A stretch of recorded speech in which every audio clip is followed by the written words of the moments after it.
Magandang umaga po. Paglilinaw lamang po ang not guilty plea na Senador Juan Ponce Enrile inihain sa kanya ng Sandigan Bayan matapos tumanggi itong magpasok ng plea sa kasong plunder.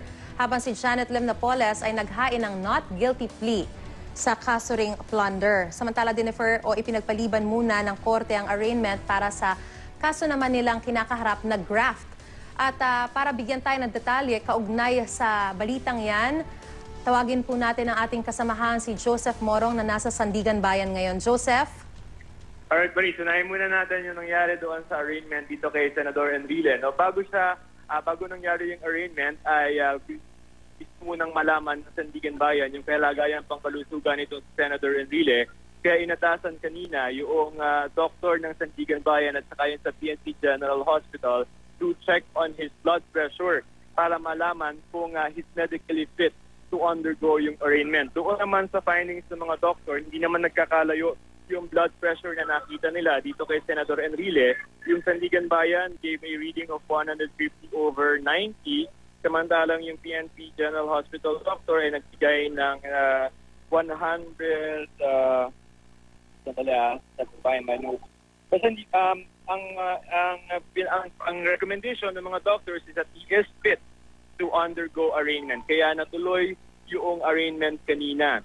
Tumanggi itong si Senator Enrile na maghain ng kanyang tugon doon sa akusasyon o sa kasong blunder na inihain laban sa kanya ng ombudsman. Ito ay dahil may mga technical na mga matters pa na nangyari kanina. Ito yung pagdi-deny ng Sandigan Bayan 3rd Division doon sa kanilang motion sana for Bill of Particulars.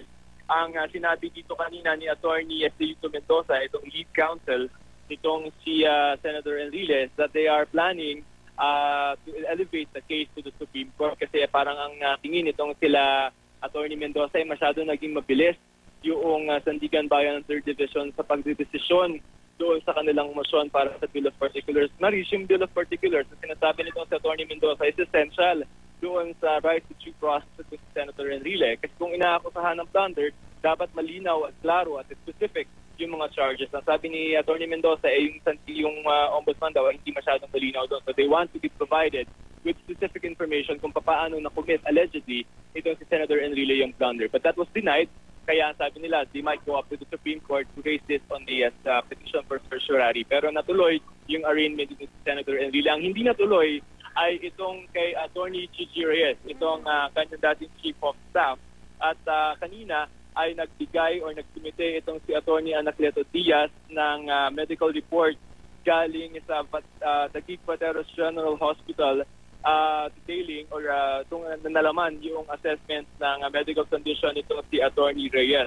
Hindi na binasa sa korte kung ano yung medical report na sinumite nitong si Attorney Diaz, pero ang sabi ng Sandigan Bayan 3rd Division ay sa Martes ay ipapatawag nila yung direktor ng Taguig Pateros Hospital para magbigay ng formal na ulat sa isang pagdinig sa Tuesday para malaman kung ano yung condition nitong si Attorney Reyes bago tayo magsakda ng date of arraignment para sa kanya. Si Janet Lim Napoles naman ay nag-hain ng personal na not guilty doon sa kasong plunder din laban sa kanya ng ombudsman. Sa ngayon ay dinidinig naman yung petition for bail nitong si Napoles dito sa Sandigan Bayan 3rd Division. Marie?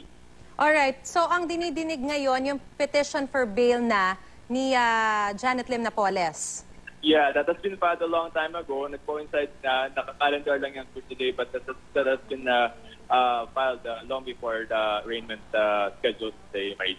Tama ba, Joseph, kasama sa mga dinefer o ipinagpaliban ng korte yung arraignment sa kasong graft maging ni Janet Lim Napoles, hindi lang kay Senador Juan Ponce Enrile? Yung kanina, no, kasi ang nangyari dyan, pinapa-amend ng ombudsman yung informasyon nila o yung basically kaso nila ng graft laban doon sa ilang mga pribadong individuals, ilang mga public officials. So yung dalawa kasi nasa hawak ng Sandigan Bayan, no, isang plunder charge, isang graft. So sa graft ay pinapa-amend pa yan. So binigyan lamang ng korte ng panahon para magkomento yung namang kabilang panig, which is the defense, at binigyan sila hanggang next week para makapag-comment. After that, saka pa lang natin i-set yung na mandate of arraignment for the graft cases. What happened today is arraignment for plunder charges. Okay.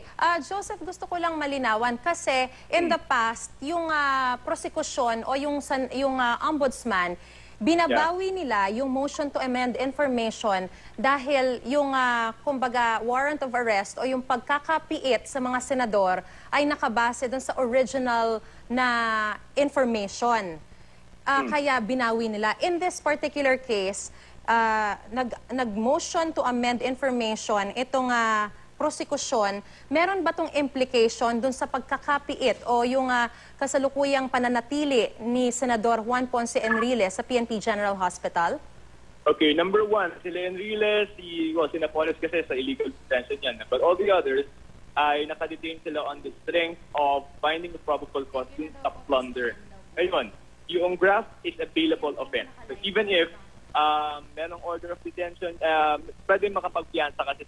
So yung pag-amend ng prosecution or ng ombudsman doon sa information will not have any effect kasi hindi naman nakakulong in the first place yung mga may kaso ng graft, Maris, no? Kasi ang si Senator Enrile nakakulong on the strength of the warrant based on the plunder, not the graft case. Alright, so malinaw yan. Maraming salamat, Joseph.